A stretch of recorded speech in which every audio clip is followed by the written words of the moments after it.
நேற்று ஏர்போர்ட்ல பேட்டி கொடுத்த அண்ணன் செங்கோட்டையன் சொல்லிட்டு திமுக அதிமுக யார் வீட்டுக்கு போனாலும் வந்துட்டு விஜய்க்கு தான் ஓட்டு விட நிலை ஏற்பட்டிருக்குது அப்படின்னு சொல்லியிருக்காரு. காலையில் கூட சொன்னேன், நாட்டு தொடர்பு எல்லைக்கு வெளியில் இருக்கிறவங்களை பற்றி ஏன் கேள்வி கேட்குறீங்க? தொடர்பு எல்லைக்கு உள்ளே இருக்கிறவங்களை பற்றி கேள்வி கேளுங்க. அரசியல் களத்தில் மக்களை சந்திக்கிறவங்களை பற்றி கேள்வி கேளுங்க. மக்களோடு இருந்து பணியாற்றக்கூடியவங்களை பற்றி கேள்வி கேளுங்க.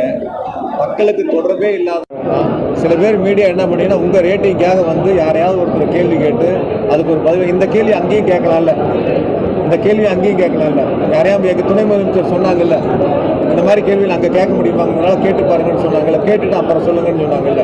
இப்போ நம்ம அரசு நிர்வாகத்தில் எங்களுடைய முதலமைச்சர் கொடுத்த திட்டங்களை மக்களிடத்தில் வாக்காளரிடத்தில் கொண்டு சேர்க்கின்ற பணிகளை முன்னெடுத்திருக்கின்றோம்.